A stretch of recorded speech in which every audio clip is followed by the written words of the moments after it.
জনাব তারেক রহমান সাহেবের ID card 24 ঘন্টা হয়ে গেছে। আলহামদুলিল্লাহ, এটা খারাপ দিক না। তো আমার কথা হচ্ছে, জনাব তারেক রহমান সাহেবের আইডি কার্ড যদি 24 ঘন্টায় করা যায়, আমারটা 24 ঘন্টা হবে না কেন? আপনারটা 24 ঘন্টা হবে না কেন?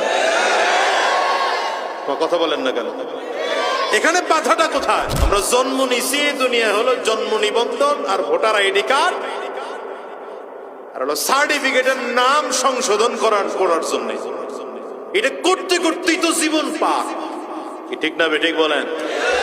আপনারা যদি জনাব তারেক রহমান সাহেবের আইডি কার্ডটাকে মাত্র 24 ঘন্টায় করতে পারেন, তাইলে বোঝা যায় আপনাদের কাছে এমন প্রযুক্তি আছে যে 24 ঘন্টা আইডি কার্ড বের করা যায়। আপনি সাধারণ মানুষকে সার্ভিসটা দিচ্ছেন না কেন? সুদ খাওয়ার জন্য, ঘুষের ব্যবসা করার জন্য। এই কথা বলেন না কেন? এই জন্য আমি বলবো, আগামীতে কারা ক্ষমতায় যাবেন জানি না, যারাই যাবেন, আল্লাহ যাদেরকে ক্ষমতায় নিবে, সরকারি চাকরিজীবীগুলোর মধ্যে যেগুলো সুদখোর আছে, যেগুলো ঘুষখোর আছে, প্রত্যেকটাকে শাস্তির আওতায় নিয়ে আসেন। এই বাংলাদেশ অটোমেটিক সুন্দর হয়ে যাবে। আমার দেশের হাজারো মানুষকে আমি দেখেছি শুধুমাত্র আইডি কার্ড ঠিক করার জন্য 100 দিন দৌড়ায়, কাজ হয় না। জন্ম নিবন্ধন ঠিক করার জন্য দৌড়ায়।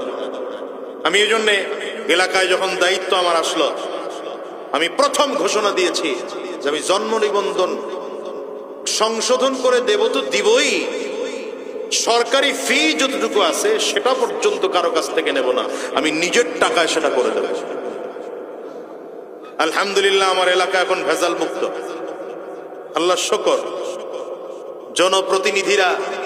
জনপ্রতিনিধি হইল যে আমার আয়সা আমার যেটা কাজ করতো এটা আমার প্রস্তাব দিছে, হুজুর 100 টাকা করে, স্বাক্ষর দিলে 100 করে। বুঝেন নাই কথা? আগের জন্য যেমনি দিছে, পরের জন্য যে এমনি প্রস্তাব দিব। বললাম কোনো 100 নাই, তুমিই টাকা নিবা কম। আর আমি এটা ফ্রি করার ঘোষণা করে দিছি, নতুন আইডি জন্ম নিবন্ধন করবে তো ফ্রি, স্বাক্ষর দেব তাও ফ্রি। আমার তো জনগণের টাকা খাওয়ায়া ভোট নেওয়া লাগে নাই, তো আমি জনগণের সেবা দিতে গিয়ে টাকা খাবো কেন? এখন আপনারা যাদেরকে টাকা খাইয়া ভোট দেন, তার কাছ থেকে সেবা নিতে গেলে তো টাকা দিয়েই সেবা নেওয়া লাগবে। কি কথা বুঝেন নাই? আমাদের চরিত্র ভালো না তো, আমাদের এই দেশের চরিত্র ভালো নয় জাতির।